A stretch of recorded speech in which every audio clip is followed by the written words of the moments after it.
안녕하세요. 강변교회 성도 여러분 반갑습니다. 주일 오후 성경부에 오늘도 참여하신 것을 환영합니다.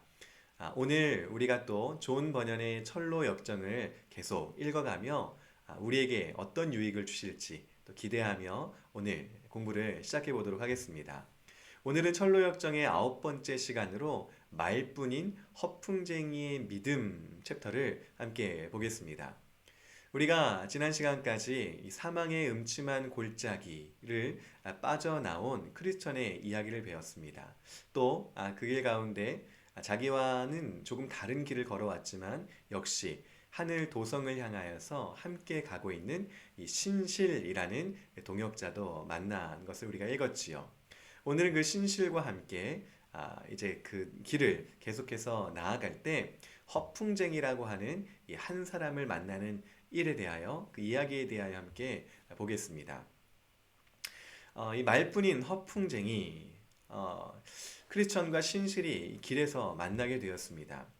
우리가 읽은 번역본에서는 이 허풍쟁이라고 번역되었지만 다른 번역본들에서는 이 수다쟁이, 말 많은 사람 이렇게 번역되기도 하였습니다. 이 이름에서 이 사람이 어떠한 사람일지 대충 짐작이 가실 겁니다. 말이 많고 또 그가 가진 것보다 더 넘치는 분에 넘치는 말을 하고 또 말밖에 없는 사람이라는 이것을 우리가 유추해 볼 수 있지요. 특별히 신실과 크리스천이 골짜기 같은 고통스럽고 또 슬픔이 있는 또 맹렬한 싸움이 있는 곳과는 다른 넓은 길에서 풍쟁이를 만났다라는 이 점에서 고난이 있을 때, 슬픔이 있을 때, 또 영적인 싸움이 있을 때는 만나지 못하는 사람이라는 것을 우리가 생각해 볼 수 있습니다. 왜 그런가 하면 이제 이후에 나온 내용들을 통해서 알 수 있겠지만 이 말뿐인 사람들, 말만 있는 사람들은 고난이 있을 때, 슬픔이 있을 때, 영적인 싸움이 있을 때는 그들이 가지고 있는 얕은 신앙을 버리고 세상으로 나아가기 때문이지요. 하지만 넓은 길, 편안하다 생각되는 이 상황 속에서는 잘못된 신앙을 가지고 있는 또 말밖에 없는 사람들을 우리가 쉽게 만나게 되는 것입니다. 또 이 허풍쟁이를 우리가 책에서 보게 될 때 신실은 이 허풍쟁이가 키가 크고 멀리서 봐야 잘생겨 보이는 타입이었다라고 말하는 것을 봅니다. 멀리서 볼 때는 정말 괜찮은 사람인 것 같고 또 좀 그럭저럭 봐줄 만한 사람이라고 생각하지만 실제로 가까이 마주대하고 이야기를 해보고 또 이 사람이 어떠한지를 안다면 결코 그 사람이 괜찮은 사람이라고 생각할 수 없다는 것을 우리에게 넌지시 알려주지요. 그러면 어떠한 이야기가 오갔는지 함께 또 우리가 살펴보겠습니다. 먼저 우리가 이 책을 읽으면서 허풍쟁이의 특징을 함께 살펴볼 수 있는데요. 이 허풍쟁이는 첫 번째로 다른 사람들을 낮추고 자신을 높이는 사람인 것을 우리가 보게 됩니다. 한마디로 교만한 사람이었다는 것이지요. 146쪽에 보면 이 허풍쟁이가 하는 말을 함께 볼 수 있습니다. 선한 일에 대해 이야기하는 게 얼마나 유익한지 알고 있는 사람들을 만난다는 게 너무 기쁘다고 이야기합니다. 솔직히 세상에서 누가 여행을 하면서 선한 일을 주제로 대화를 나누며 시간을 보내려 하나요? 쓸데없는 잡담이나 하면서 시간을 죽이잖아요. 그게 늘 마음이 쓰였습니다. 라고 말합니다. 이 말 속에서 풍쟁이는 다른 사람들에 대하여서 은연중에 깔보고 또 그들을 낮추는 이 모습을 우리가 또 이제 보게 되는 것이지요. 하지만 우리가 성경 말씀을 통하여서 보게 되는 것은 이 허풍쟁이의 모습이 영적인 교만을 갖고 있다라고 우리가 살펴볼 수 있습니다.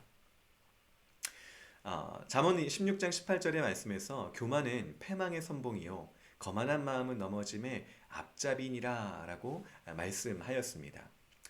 이 말씀과 같이 교만한 것은 결코 하나님이 기뻐하신 일이 아니고 그것은 자기가 스스로 넘어지게 하는 그런 원인이 된다는 것이지요. 그러므로 바울 사도는 빌립보 교회에게 보낸 편지 2장 3절 말씀에서 아무 일에든지 다툼이나 허용으로 하지 말고 오직 겸손한 마음으로 각각 자기보다 남을 낮게 여기라 라고 말합니다. 다른 사람들을 낮게 여기라는 것이 아니라 더 자기보다 나은 사람으로 여기라는 것이지요. 교만을 버리고 겸손할 것을 사도는 명령하였습니다. 두 번째, 허풍쟁이의 특징이 있습니다. 그것은 바로 말만 하는 사람, 듣기보다 말하기를 좋아하는 사람이었다는 것이지요. 그가 한 말을 또 한번 살펴보겠습니다. 154쪽에 나오는 말인데요. 무슨 말씀인지 잘 알겠습니다. 이 신실이 한 말에 대해 대답하며 자기의 말을 아주 앞세우며 신실의 말을 끊어버리지요. 능력에 대해 이야기해보고 싶다는 거죠. 아주 좋은 질문입니다. 기쁜 마음으로 대답해드리지요. 간단히 요점만 이야기하겠습니다. 첫째는, 둘째는 이렇게 하며 신실의 말을 듣기보다 자기의 말을 더 하기를 좋아하는 모습을 보게 됩니다. 잠언 10장 19절에 아주 재미있는 말씀이 있습니다. 말이 많으면 허물을 면하기 어려우나 그 입술을 제어하는 자는 지혜가 있느니라고 말합니다.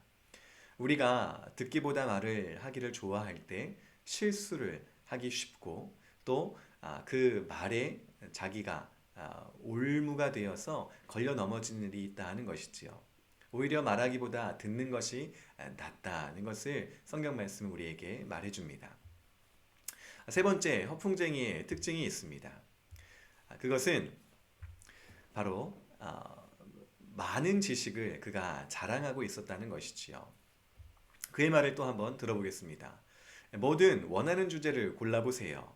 하늘나라 일이든지 세상 일이든지 도덕적이든지 복음적이든지 거룩하든지 세속적이든지 과거든지 미래든지 외국이든지 우리나라든지 중요한 것이든지 사소한 것이든지 유익하기만 하면 상관없습니다 하며 자기가 말할 수 있는 분야 또 말하기를 좋아하는 그 자기 그 안에 담겨 있는 지식을 자랑하고 있습니다. 하지만 이런 많은 방대한 지식이 결코 그에게 유익한 것은 아니었습니다. 우리 성경 말씀 디모데후서 3장 7절에 보면 항상 배우나 끝내 진리의 지식에 이를 수 없다는 이 말을 사도가 하고 있습니다. 많은 것을 배우고 많은 것을 알고 또 많은 것에 대하여서 말할 수 있지만 그러나 그를 구원에 이르게 하는 진리의 지식이 과연 되는가는 별개의 문제라는 것입니다. 바울 사도는 그가 가지고 있던 모든 세상의 지식들, 그가 가지고 있던 모든 것을 다 배설물로 여기고 오직 예수 그리스도, 그 예수를 아는 지식이 가장 고상한 지식이라는 것을 고백하였습니다. 우리가 많이 안다고 해서 우리를 구원으로 이끄는 것이 아니라 오직 예수 그리스도 그 진리의 지식이 바로 우리를 구원에 이르게 한다는 것을 우리는 알아야 하는 것이지요. 자, 이 허풍쟁이에 대하여서 크리스천이 그의 정체를 신실에게 말해줍니다. 사실 신실은 이 허풍쟁이가 괜찮은 사람이라고 생각하게 되었습니다. 그가 말하는 것들, 그 유창한 언변들, 그리고 그가 가진 방대한 지식을 통하여서 크리스천에게 허풍쟁이가 괜찮은 사람인 것 같습니다 라고 말하지요. 하지만 크리스천은 그의 정체를 잘 밝혀줍니다. 사실 크리스천은 그가 빠져나온 멸망의 도성에서 이 허풍쟁이와 함께 살았습니다. 그 말은 허풍쟁이도 멸망의 도성 사람이라는 것이지요. 그래서 허풍쟁이를 잘 알고 있던 크리스천은 이렇게 그의 정체를 밝힙니다. 첫 번째는 현란한 말로 다른 사람들을 속이는 사람이었다 말합니다. 저 사람이 바로 능숙하게 혀를 놀릴 줄 아는 사람이기에 아마 그를 모르는 사람은 20명쯤은 넉넉히 속일 수 있을 것입니다 라고 그의 정체를 밝혀주지요. 두 번째, 말한 것을 실천하지 않는 사람이라고 그의 정체를 밝힙니다. 마태복음 23장 3절의 말씀과 같이 말만 하고 행하지는 않는 자다. 또 고린도전서 4장 20절에서 나오듯이 하나님 나라는 말에 있지 않고 오직 능력에 있음이라 말하며 그가 말만 하기 좋아하고 실천하지 않는 사람으로 그는 구원의 능력이 없는 사람임을 분명히 밝혀주지요. 세 번째로 남들에 대하여 사실 포악한 사람이었다는 것을 밝히 알려줍니다. 그를 아는 사람들은 다 밖에서는 성인 군자지만 집에서는 악마라고 알고 있다라고 말해줍니다. 집에서 얼마나 난폭하고 무례한지 그의 가족들에게 그러한 취급을 받고 있다는 것을 알려주고요. 또 그의 일꾼들에게는 얼마나 부당하게 굴고 또 그들을 못살게 구는지에 대해서도 알려줍니다. 참으로 쪼잔하고 어리숙한 사람들을 구슬리고 속여서 빼앗기에 능통한 사람이고 또 자식들에게는 그들의 자식이 온유한 마음을 품었을 때 멍청이, 돌대가리라고 하며 칭찬을 한마디도 하지 않는 사람인 것을 알려줍니다. 또 네 번째로 은혜 받음의 결과인 생명이 그에게는 없다는 것을 알려줍니다. 영혼이 없는 몸이 죽은 시체와 같이 행동이 따르지 않는 그의 모습도 역시 생명이 없다는 것을 말해주지요. 그래서 자기 영혼을 스스로 속이는 자이며 참다운 믿음, 복음의 은혜가 없는 사람이라고 신실에게 알려줍니다.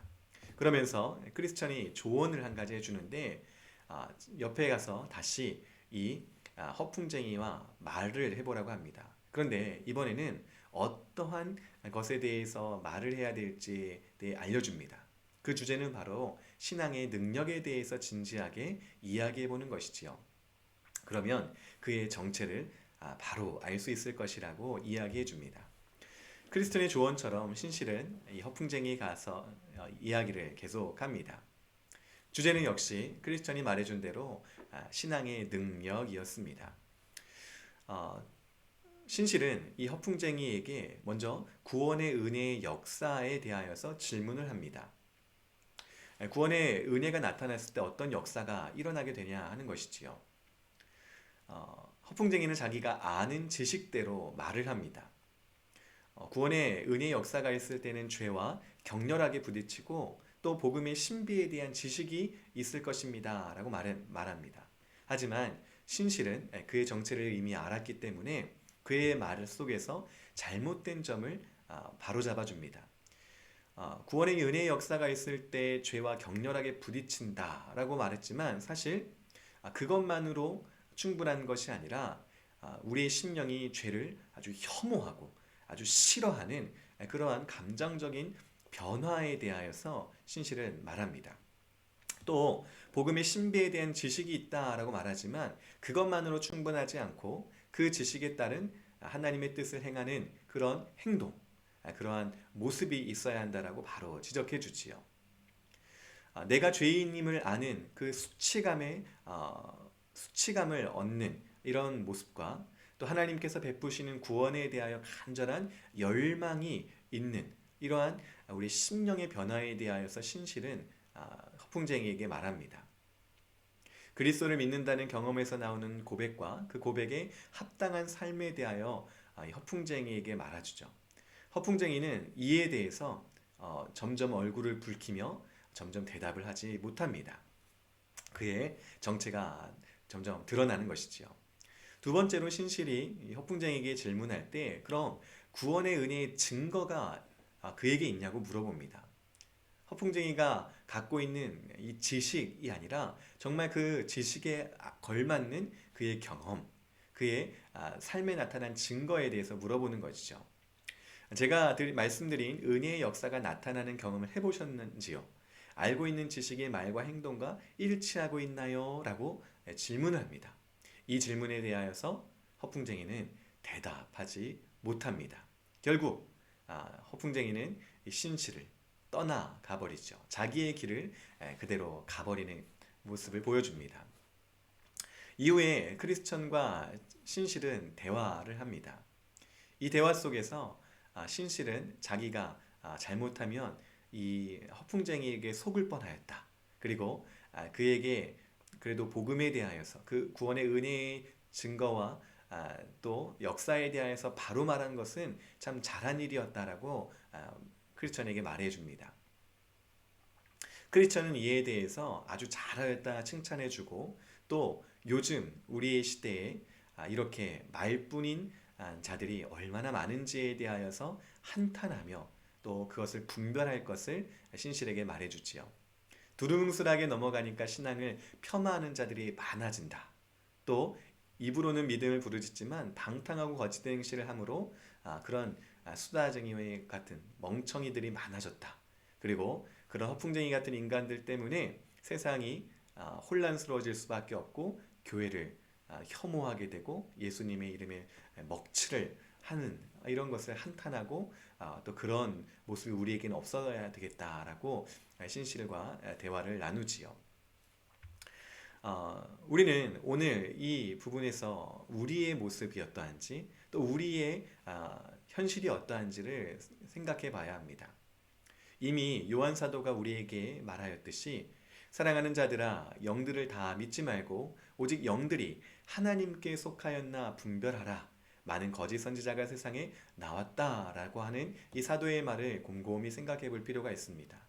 우리 주위에 마른 번지르르 하고 또 많은 유창하고 또 많은 지식으로 우리에게 다가오지만 그 안에 정말 하나님께 속한 것이 있는지 정말 그 말과 또 그 증거가 하나님께 속한 것인지를 우리는 늘 분별하는 깨어있는 심령들이 되어야 하는 것입니다. 경건의 모양은 있지만 경건의 능력은 부인하니 이 같은 자들에게서 속히 돌아서라 라고 하는 이 바울 사도의 말도 우리가 곰곰이 마음 가운데 새겨야 하겠습니다. 또 한 가지는 우리가 그런 세상과 또 그런 우리의 주위 환경 또 거짓 선생들을 분별할 필요도 있지만 오늘 우리 자신을 또 돌아볼 필요도 분명히 있습니다. 주님께서 우리에게 말씀하셨듯이 누구든지 나를 따라오려거든 자기를 부인하고 자기 십자가를 지고 나를 따를 것이니라 라고 말씀하신 이 예수님의 말씀을 우리가 또 마음 가운데 새겨야 하겠습니다.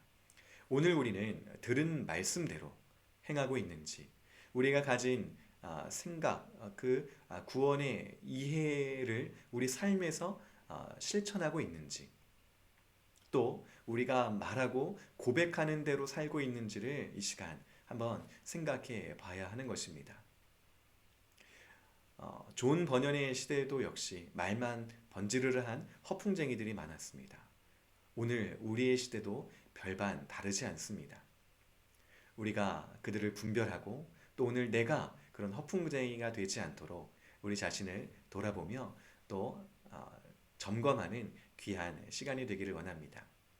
오늘 철로역정 9번째 시간을 통하여서 우리와 또 우리 주위를 돌아보며 점검하고 또 분별할 수 있는 귀한 하늘의 유익이 우리 성도님들에게 가득하기를 소망합니다. 수고하셨습니다.